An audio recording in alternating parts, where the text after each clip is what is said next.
오늘 우리가 읽은 말씀은 광야에서 40년의 유랑 생활을 마친 여호수아와 이스라엘 백성들이 이제 요단강을 건너 가나안 땅 정복 전쟁을 시작하기 바로 그 순간의 일을 기록하고 있는 내용입니다.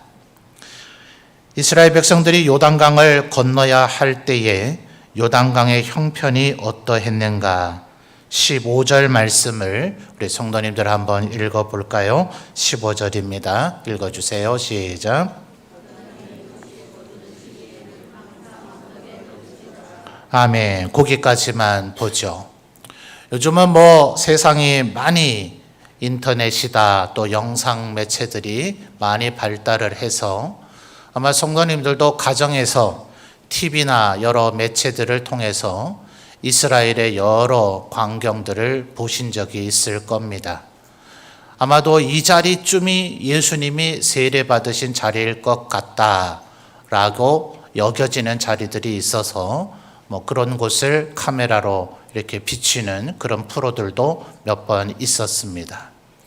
아마 여성도님들이 그런 매체를 통해서 요단강의 모습을 보면 우리가 성경을 읽으면서 상상을 했던 그 요단강보다는 굉장히 볼품이 없는, 저게 강이 맞나, 반쟁이 천 아닌가, 아마 이런 생각을 하는 분도 혹여 계시려는가 모르겠어요. 몇 가지 우리가 생각해 봐야 될 것이, 우리 격언이라 그래야 될까요? 10년이면 강산이 변한다, 이런 말을 우리가 하곤 했죠. 요즘은 그렇지도 않잖아요. 1, 2년 단위로 세상이 확 바뀌는 시대를 살고 있으나, 그래도 얼마 전까지만 하더라도 최소한 10년이 지나면 지형이 아예 바뀔 정도이다 라는 것이 우리의 상식적인 이야기였는데, 지금 여호수아와 그 이스라엘 백성들이 이 요단강을 건너게 될 때는 지금으로부터 약 3,000년도 더 이전의 일이다 하는 거예요. 그러니 10년이면 강산이 변하는데 3,000년 전의 상황이니 지금과는 좀 사뭇 다를 수도 있겠죠. 그리고 간혹 TV에서 이런 영상들을 보게 된 일이 있고, 여러분 혹시 SNS를 하시는 분이면 페이스북이나 유튜브에서 이강근이라는 목사님을 한번 찾아보십시오. 이분이 이스라엘에서 지금 수십 년 살아서 스라에 남매를 두고 계신데, 아들은 우리 한국군 복무도 하고 이스라엘 군 복무도 한 그런 형제예요. 이제 그럴 정도로 이스라엘에 오래 살았으니까 간혹 우리가 이스라엘을 여행하게 된다 하더라도 일주일, 열흘, 보름 가봐야 만한 데만 볼 수밖에 없거든요.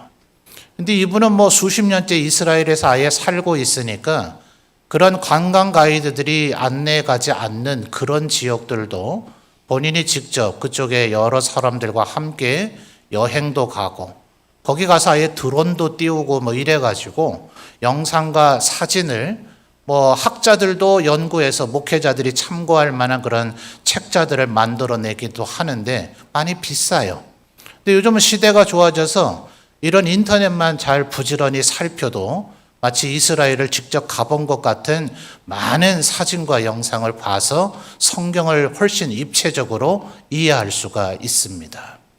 이분이 올렸던 동영상 가운데 성경에 보면, 선지서나 시편에 보면 하나님께서 내가 메마른 사막에다가 길을 내고 거기에 강을 흐르게 하고 그래서 거기에 풀과 동물들이 살도록 만들 것이다, 이런 표현을 하시는 것이 여러 번 나타나잖아요. 하나님은 전지전능하신 하나님이시고 말씀으로 천하 우주 만물을 창조하셨으니 이런 상황을 설명하지 않아도 얼마든지 하나님께는 그것이 가능하죠. 근데 이스라엘에서는 그 얘기가 그렇게 놀라운 얘기로 이해되지를 않는 것 같아요. 실제로 그들의 삶에 기적적 상황이 아니더라도 그와 비슷한 일들이 일어나니까 말입니다. 이 영상을 보게 됐는데 영상 속에서는 마치 사막과 같이 아무것도 없는 그냥 들판입니다. 거기에 물기도 전혀 없고 사람들이 뭐 우산이나 우비를 쓰고 있는 것도 아니라서 그 일대에 비가 한 방울도 오지 않은 그런 지역인데, 아마 요즘 뭐 일기예보 용어로 국지성 폭우라 그럽니까? 아마 그 카메라 앵글이 잡히지 않은 그 어느 지역에 비가 왔는가 봐요. 그러니까 이스라엘 지역은 지금도 그냥 광야이고 들판 같던 것이 갑자기 순식간에 강이 흘러버리는 일이 일어나니까 그 사람들 그거 구경하고 그거 사진 찍으려고 차도 수십 대 세워놓고 100명 넘는 사람이 폰이고 카메라 들고 그거 찍으려고 있는 겁니다. 아마 그들도 강의 양이 얼마나 될지를 예측을 못했는지 조금은 멀리 안전한 곳에 차를 세워놨었어야 되는데 그 물의 양이 순식간에 막 1분도 채 지나지 않아서 어마어마한 양이 흘러서 강처럼 돼버리니 결국 그 물살에 차가 떠내려가기까지 하더라고요. 한 번은 우리 TV의 예능 프로에 아마 제목을 제가 정확한지 모르겠습니다. 선을 넘는 친구들인가 뭐 이런 예능이 있었어요. 지금도 이스라엘이 팔레스타인 가자 지구와 전쟁이 지금 진행 중 아닙니까? 그러니 어쩌면 우리의 젊은 세대들이 우리나라가 휴전 국가라는 개념이 인식이 흐릿해진 감도 있는지라 젊은 연예인들을 데리고 가서 이제 그런 전 세계에 있는 선, 눈에 보이지 않는 국경과 긴장의 선들, 문화와 인종차별의 그런 선들, 이런 선을 넘나들면서 서로를 이해해보는 뭐 이런 컨셉의 예능이에요. 그래서 이들이 이제 이스라엘을 가서 이스라엘의 그 팔레스틴과의 지금 긴장과 그런의 갈등이 얼마나 심각한가를 이제 봄으로써 우리나라의 갈등과 대조를 해보는 그런 컨셉이었는데 그곳에 간 멤버들 중에 하나는 가수입니다. 그래서 다른 멤버들과 함께 공연 일정이 있어서 촬영을 하다가 자기는 먼저 귀국을 해야 되는 상황이에요. 이게 실제 상황이었는데 그 친구가 자기와 매니저와 이제 자기를 찍는 카메라 PD와 함께 이제 공항으로 가고 있는데 들판에서 이스라엘 경찰이 모든 차를 세워놓고 통행을 막는 겁니다. 무슨 테러 조짐이 있는 것도 아닌데 도대체 왜 이러냐 했더니 조금 있어 보면 안다고 하는데 거기에도 갑자기 완전히 강이 되어져 버리는 거예요. 아무것도 없는 들판 가운데서 말입니다. 이스라엘의 기후가 이런 거예요. 그러니 여러분 지금 이런 기후가 또 없다 하더라도 15절 상반절 우리 성도님들 읽으셨습니다만 뭐라고 되어 있어요? 요단이 곡식 거두는 시기에는 그다음 뭐예요? 항상 언덕에 넘친다. 그러니까 이 요단강은 북에서부터 남으로 흘러가는 강인데 갈릴리 바다에서 얼마나 많은 양이 요단강으로 흘러 내려오느냐 이것에 따라서 이제 강 수심과 그리고 물량이 결정이 되는 거죠. 아마도 이 곡식 거두는 시기에는 이제 헬몬산 등을 비롯한 갈릴리로 유입되는 모든 수원들의 물 공급량이 많아지기 때문에 요단강의 강물의 양도 월등하게 많아지는 그런 때인 것 같아요. 자, 그러니 여러분 한번 생각을 해보십시오. 우리 성도님들이 성경을 꼼꼼히 읽지 않다 보면 홍해의 사건과 요단강의 사건을 조금 혼동하시는 경우가 있는데 홍해는 하나님께서 밤새도록 동풍을 강하게 불어서 바다를 쳐내셨죠. 그래서 바다 사이에 완전히 길이 뚫려버린 겁니다. 길은 났지만 좌우편에는 어때요?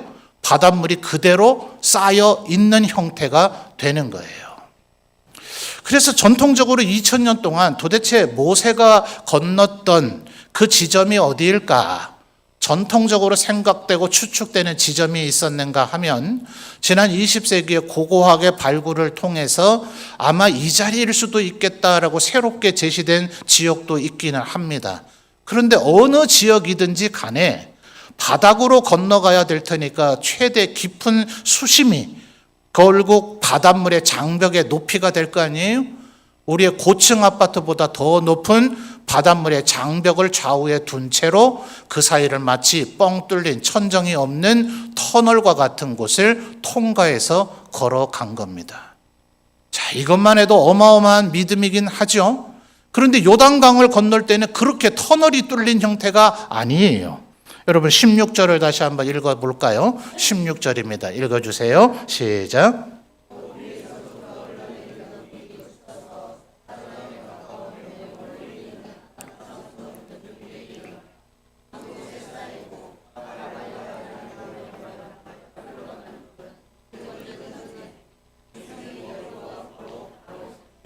아멘. 이미 제가 요단강은 갈릴리 호수 혹은 갈릴리 바다에서부터 북에서 남쪽으로 흘러가는 강이다 말씀을 드렸어요. 그런데 지금 16절의 표현을 보니 어때요? 홍해처럼 중간을 갑자기 뻥 뚫어서 길을 낸 것이 아니라 북쪽에 있는 아담이라고 하는 성읍 근처에서부터 요단강이 흘러내려오던 것이 멈춰버렸단 말이에요. 그럼 어떻게 되겠어요? 중간에 있던 물들은 계속 남쪽으로 흘러내려갈 것이고 북쪽에서 새로운 물이 흘러내려오지를 않으니 강 수심의 높이가 점점 낮아지다가 끝내는 바닥을 드러내 버리겠죠. 이게 얼마나 짧은 시간에 그렇게 됐는지, 순식간에 됐는지 성경이 그런 부분까지는 지금 묘사하고 있질 않아서 정확히 알기는 어려워요. 그러나 17절 중반절을 보시면 아까 이미 읽었습니다. 결국 이스라엘 백성들이 건너갈 때는 바닥이 마른 땅이 되어져 버렸다는 거예요. 단순히 물이 흘러오는 것이 줄어들고 멈춰버린 것이 아니라 아예 바닥이 바짝 마르도록 하나님께서 만들어 주시기는 했죠. 그런데 홍해 같은 경우는 이미 중간에 길을 내셨기 때문에 거기를 건너가면 되는데 이 요단강은 어떻게 해서 북에서부터 내려오는 물이 아담 성읍 근처에서부터 멈추기를 시작했느냐 하면 14절을 보면 제사장들 보고 언약궤를 메고 14장 하반절 끝에 뭐라고 얘기합니까? 백성 앞에서 나아가기를 시작했을 때 그때 비로소 북쪽에서부터 흘러내려오는 강물이 멈춰서기를 시작했단 말이에요. 그래서 여러분 15절 하반절의 마지막 끝을 보면 제사장들의 발이 그다음 뭐라고 얘기합니까? 물가에 잠기자. 자, 이 단어가 좀 모호하죠.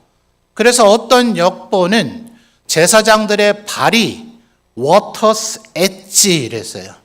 우리 탁구 칠 때 끝에 딱 맞고 떨어지는 걸 엣지라 이렇게 표현하잖아요. 핸드폰에도 요 끝에 어떤 어플리케이션을 할 수 있는 부분을 엣지라고 부를 때가 있었는데요. 그렇게 그 물이 있는 경계선에 발이 터치, 닿자마자 라는 의미이긴 해요. 근데 바로 거기서 물이 쫙 밀려난 것 같지는 않아요. 북에서부터 흘러내려오는 물이 북방에 있는 아담 성읍에서 멈췄으니 아마 수심이 급격히 낮아지기는 했지만 제사장들의 발이 젖었다고 보는 게 맞을 거예요. 최소한 발바닥이 젖었는지 발목 정도가 젖었는지 무릎까지는 젖었는지는 모르지만 아마 빠른 속도로 순식간에 하나님께서 강물의 흐름을 멈춰서 수심이 낮아지게 만들긴 하셨지만 제사장들의 발끝도 전혀 젖지 않았다고 보기에는 조금 무리가 있지 않는가 싶어요. 자, 여러분 아까 15절에서 우리가 확인을 했는데 분명히 이때에는 지금의 요단강과는 다르게 강물이 많이 흘렀다. 현대 이스라엘에서도 가끔 이런 일이 벌어지게 되면 차가 떠내려갈 정도의 급물살이 일어나기도 했다라는 것을 설명을 드렸습니다. 여러분 어떨까요? 이렇게 급물살로 강한 물살로 흘러내려가는 그 강물 속으로 제사장들이 들어갈 수 있었겠습니까? 이 믿음이 대단하지 않나요? 제사장들이 입은 옷이 여러분 어느 정도의 무게일까 한번 생각해 보셨습니까? 모세오경의 율법을 보면 제사장들이 입어야 되는 예복에 대해서 설명이 되어 있죠. 이것을 입고 그 위에 이것을 입고 여러 개가 설명이 되어 있고 그 각각의 의복은 이런 재질로서 이렇게 만들어라 이런 것이 상세하게 묘사가 되어져 있어서 그때의 재료가 정확히 요거다라고 할 수 있을까 하는 그런 이견이 있긴 합니다만 2000년 동안 우리 신학자들, 우리 예수 믿는 사람들이 별일을 안 해봤겠습니까? 지금도 우리나라 여러 곳에 이 성막을 거의 실측적 크기로 만들어 놓고 우리들 와서 한번 보시라 이렇게 해놓은 데가 몇 군데가 있잖아요. 그러니 이런 것도 왜 안 만들어 봤겠어요? 그래서 제사장의 의복을 만들어 보니 쉽게 얘기를 하면 마치 우리 고대의 장군들이 입었던 갑옷 정도의 무게는 되더라 하는 거예요. 여러분, 이런 급물살에 들어가려면 수영복 내지는 속옷만 입고 들어가도 수영하려고 거기서 뽐내면 안 되죠. 물살의 흐름에 따라서 꼭 건너야만 한다면 저쪽 방향으로 약간 떠내려가듯이 가서 도착 지점을 예측해야 되지, 최단거리로 건너겠다고 수영솜씨 뽐내다가는 물살에 휩쓸려 익사해가 죽기가 십상입니다. 그런데 속옷만 입고 수영복 입는 정도가 아니라 갑옷 정도 수준에 되는 몸을, 그 무게들을 옷을 입고선 거기를 들어간다. 심지어 14절을 다시 한번 잘 보시면 제사장들이 그냥 들어가야 되는 것이 아니라 언약궤를 어깨에 메고 들어가야 된다라고 얘기를 했는데요. 이 언약궤를 만든 그 역시 모세오경 율법의 기록을 보면 고리를 4개를 만들어서 그 사이에 채를 꿰서 매게 해라. 이러면 구조적으로 4명이 매야 되거든요. 그리고 조각목을 비롯한 나무로 그 크기, 길이, 높이 이렇게 부피가 나옵니다. 두께도 나오죠. 그리고 그 외곽을 나무로 만든 것을 금으로 다시 둘러싸도록 되어 있고요. 그 안에는 하나님께서 써주신 십계명 2 돌판, 아론의 쌍난 지팡이, 그리고 만나를 담아놓은 한 호멜 항아리, 이런 것을 넣어 보관하도록 되어져 있어요. 그래서 사실은 모든 것에 대한 무게를 정확히 뽑아낼 수는 없고 학자마다 주장이 조금 다른데요. 최저로 보는 사람이 250kg 정도를 주장하는 이가 있는가 하면 어떤 이는 450kg에서 500kg가량 될 수 있다고 봅니다. 조금 적은 무게로만 하더라도 250kg를 4명이 맨다면 한 사람의 어깨 위에 얼마의 하중을 느껴야 됩니까? 60kg 이상의 하중을 느껴야 돼요. 자, 여러분이라면 급물살이 흐르고 있는 홍수가 난 것 같은 요단강에 무게가 거의 갑옷 수준의 예복을 입고 어깨에는 60kg 이상의 무게감을 느끼게 되는 언약궤를 맨 채로 그 물속으로 발을 내디딜 수 있겠느냐 하는 거예요. 하나님께서 미리 홍해처럼 길을 뚫어놓고 길을 만들어 놓고 자 건너라 이렇게 하신 것이 아니라 이번에는 제사장들에게 너희들이 14절 하반절에 뭐라 했다고요? 백성 앞에서 나아가라 라고 제사장들에게 명령을 했단 말이에요. 심지어 17절 우리가 이미 읽었습니다만 결국은 마른 땅이 되기는 했고 홍해처럼 좁은 터널이 뚫린 건 아니죠. 북방의 아담이라고 하는 성읍에서부터 물이 흘러내려오기를 멈췄으니 아마 요단강이 북에서부터 남쪽으로 수십 킬로가 건널 수 있는 형편이 됐을 겁니다. 그러니까 이스라엘 백성들이 일시에 건넜을 거예요. 그러나 건너는데 과연 시간이 얼마 걸렸을까? 장정이 60만이라 했으니 아내와 아이들을 추산하면 약 200에서 300만 명이 됐을 거라고 봅니다. 그들이 키우고 있는 소와 양들이 있었을 거예요. 40년 동안 광야 유랑했지만 그거는 줄지 않았을 것이고 그들이 애굽에서 가지고 나온 가재도구들 같은 것들이 있었을 겁니다. 그냥 평지를 건너는 것이 아니라 강인지라 수심이라는 것이 있으니 그 물이 빠져나간 그곳은 마치 골짜기처럼 되어 있었을 거예요. 밑으로 내려갔다가 다시 올라가는 일을 해야 되는 형태로 건너야만 했을 것이다 하는 거예요. 그러니 아마도 절대로 짧은 시간만은 아니었을 거예요. 여러분 어떻게 한번 해보시겠어요? 그냥 평지에 이렇게 뭐 골짜기로 내려갔다 올라갔다 하지 않더라도 그냥 두터운 옷을 입고 어깨에 60kg 이상 짊어지고 도대체 몇 시간을 버티고 서 있을 수 있겠습니까? 그런데 17절 중반절을 보니 어떻게 했다고요? 그 마른 땅으로 모든 이스라엘 백성들이 건너기를 뭐예요? 마칠 때까지 제사장들이 그곳에 서 있었어야만 했더라 하는 거예요. 어쩌면 우리 성도님들은 제사장들의 얘기니까 목사님들하고 장로님들만 좀 명심하십시오 이런 생각을 혹시 하시려는가 모르겠어요. 자, 현수막이 지금 바뀌었습니다만 불과 우리 몇 주 전에 우리 어린 자녀들 여름 성경학교와 수련회를 위해서 걸려 있었던 현수막 기억하십니까? 이번 여름 성경학교 수련회 총 주제가 뭐였어요? 예수님은 가장 좋은 참된 코치이시고 우리가 바로 교회이다 하면서 주제가 되는 성경 구절이 어디였죠? 베드로전서 2장 9절을 살펴봤는데 그곳에서 베드로가 우리에게 말하기를 너희는 왕 같은 제사장들이요. 그리고 하나님께서 우리를 어두운 데서 밝은 데로 인도해 내신 그 아름다운 덕, 하나님의 그 위대한 일을 선전하고 선포하는 선지자적 사명을 감당하는 이들이다. 이렇게 베드로가 우리에게 알려줬다 그랬죠. 그러니까 우리가 내 마음대로 그렇게 하겠다 하면 교황 같은 이단자가 될 뿐이지만 예수님께서 교회의 머리시고 우리를 그분의 몸으로 삼아 주셨으니 예수님과 하나됨으로 일치됨으로 예수님의 몸된 입장으로서 내가 왕으로 제사장으로 선지자적 사명을 감당해야 된단 말이죠. 왕은 외적의 침입을 방어해야 되고 또 나라 안에 치안과 질서를 유지를 해야 되잖아요. 그런 것처럼 예수 믿는 사람들이 있는 곳에서는 죄악이 중단되는 거예요. 두려워서. 예수 믿는 사람들이 정의를 물같이 공의를 하수와 같이 흐르게 할지어다 하는 아모스 선지자의 말씀과 같이 하나님 앞에서 그런 일은 안 되는 겁니다. 그건 나쁜 것입니다 라고 얘기하는 이스라엘 백성과 같은 하나님의 백성이 있는 곳에서는 왕과 같은 그런 일들이 일어나게 되죠. 제사장처럼 이 세상에 죄악을 저지른 사람들이 하나님 앞에 나와 예수 믿고 회개하면 죄 씻음을 받을 수 있다고 우리는 누군가의 제사장과 같은 도움을 줄 수가 있습니다. 그리고 우리의 삶으로 또 혹은 우리의 입에서 증언되는 하나님의 말씀은 마치 선지자들이 이 세상에 하나님의 말씀을 선포하는 것과 같은 일을 할 수가 있는 거죠. 우리 모두가 말입니다.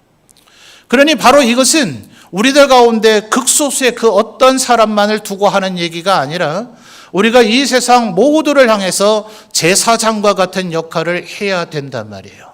요단강과 같이 아주 위험하고 장벽과 같이 또 모든 것을 휩쓸어가는 그런 위험한 천만한 곳에 있으면 제일 앞서서 먼저 그곳으로 들어가서 모든 사람들이 마른 땅을 건너기를 마칠 때까지 그곳에 서 있는 제사장과 같이. 그래서 여러분 요즘에 이 현대에 보면 어떤 특수한 임무를 해야 되는 특수부대들이나 또 소방관 같은 분들이나 경찰 같은 분들의 지휘관들의 모토가 뭡니까? 이 위험한 일을 하기 위해서 내가 제일 먼저 들어가고 내가 제일 나중에 나오겠다. 바로 지금 이 제사장들의 이 모습을 가지고 그런 모토, 그런 표들이 만들어지게 된 겁니다. 그러면 우리가 이 세상에 지금 환난당하고 아주 재난이 있고 위험한 곳을 우리가 찾아가야 되나요? 아니요. 우리 일부 예배 때 우리 조우식 장로님도 그런 기도의 말씀을 하셨고 우리 오광희 장로님도 장년 공가를 가르치면서 마지막 마무리하실 때 기도가 많이 필요하다 이런 말씀을 해주시는 걸 제가 감명 깊게 들었는데요. 우리는 우리의 골방에서 우리의 삶의 현장에서 기도함으로써 우리의 선교사님들과 함께 동역할 수 있고 이 세상의 죄악을 멈춰서게 하는 그런 파수꾼의 역할을 감당할 수가 있는 것입니다. 이 세상 사람들은 자기의 삶에 바빠서 그저 자기 삶을 이뤄가기 바쁘다 할지라도 우리 하나님의 백성된 우리들은 하나님의 전능하심과 하나님께서 끝내는 이 세상을 심판하실 것임을 그날이 오기 전에 어서 회개해야 될 자들을 빛으로 인도해야 되는 사명이 우리에게 있다는 것을 알기에 우리는 이 세상 사람들이 외면하고 쳐다보지 않는다 할지라도 요단강 같은 곳에 앞서서 먼저 들어가서 이스라엘 백성들 모두가 마른 땅으로 건널 때까지 그곳에 뚝심 있게 서서 기도하는 자들과 같이 살아가야 될 것이다 하는 거예요.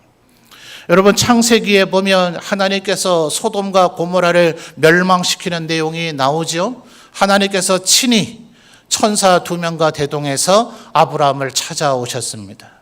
아브라함은 그가 하나님인지조차도 모른 채 그저 손님 지나가는 나그네를 대접하고자 하는 마음으로 대접하다가 하나님을 대접하는 영광된 자리에 이르렀다라고 신약성경이 논평을 해주고 있는데요.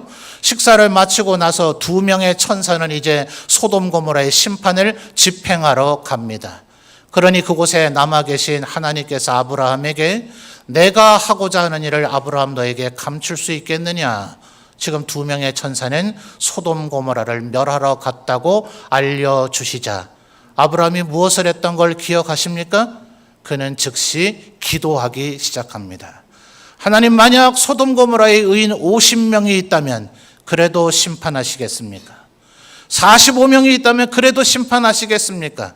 제가 한 번만 더 말씀드려도 되겠습니까? 40명이 있다도 멸하시겠습니까? 30명이 있어도 20명이 있어도 10명이 있어도 멸하시겠습니까? 하면서 아브라함은 계속해서 말을 바꿔가면서 하나님 앞에 간청하기를 시작합니다. 어떤 이는 말하기를 왜 한 번도 롯 한 명만 있어도 살려주시면 안 됩니까? 라고 얘기하지 않았는가 하는 이도 있으나 하나님께서 멸한 것은 소돔 고모라만이 아니었습니다.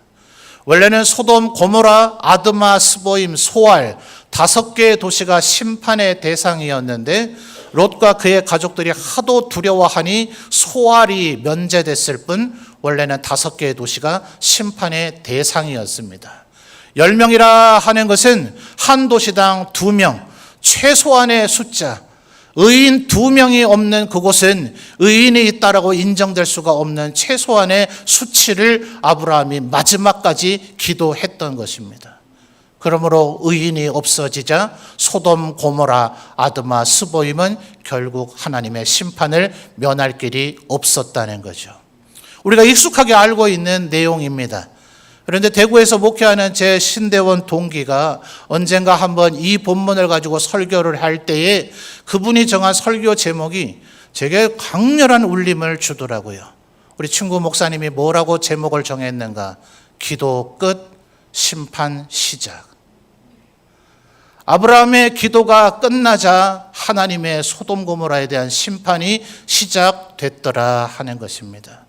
그러므로 우리가 이 제사장 된 심정으로 모든 이스라엘 백성들보다 이 세상에 하나님을 모르는 어리석은 자들보다 앞서서 이 세상 사람들은 외면하고 이 세상 사람들은 생각하지 않는 그 두려운 요단강 속으로 어쩌면 우리의 생명에 위협을 줄 수도 있는 그 요단강 속으로 내가 무거운 예복을 입고 있지만 내 어깨에 무거운 마치 나의 십자가 같은 언약궤가 내 어깨에 메어져 있지만 하나님이 말씀하셨으니 이 요단강으로 발을 내디디면 하나님께서 반드시 요단강의 흐름을 멈추게 해 주실 줄 믿고 모든 이스라엘 백성들이 그 건너기를 마칠 때까지 그 요단강 항중앙에서 뚝심 있게 서 있던 제사장들처럼 우리 모든 성도들도 우리의 생애 다 마칠 때까지 주님 다시 오실 때까지 주께서 이 세상을 끝내 심판하시는 그 날, 우리 하나님의 백성들이 구원이 완성되는 그 날이 될 때까지 이 세상 사람들보다 앞서서 주님이 이 땅에 오실 때까지 기도하며 살아가시는 우리 모든 성도들이 되시기를 바랍니다. 아마 우리 성도님들도 많은 생각이 있으실 거예요. 우리나라를 볼 때 기도 제목들이 많이 있지 않습니까? 전 세계 돌아가는 꼴들을 볼 때 많은 기도의 제목들이 있지 않아요? 우리 장로님들 또 저녁에 집사님들, 권사님들 대표 기도하실 때 뭐라 기도하시는가 귀담아 한번 들어보세요. 또 새벽 기도에 와서 부르짖어 기도하는 분들 다른 분이 뭐라고 기도하는가 들어보세요. 정말 우리가 기도해야 될 것들이 얼마나 많은지 모릅니다. 주님께서 이미 우리를 구속하셔서 하나님의 백성 삼으셔서 사망의 공포에서 우리를 해방시키고 우리의 모든 죄를 사해서 하나님의 거룩한 백성이 되게 하여 주셨으니 이제는 왕같은 제사장이요 선지자적 사명을 감당해야 되는 자임을 기억하여 요단강 앞으로 앞서서 들어가서 모든 이스라엘 백성들이 건너기를 마칠 때까지 하나님 앞에 기도의 일꾼으로 살아가시는 우리 모든 성도들이 되시기를 바랍니다.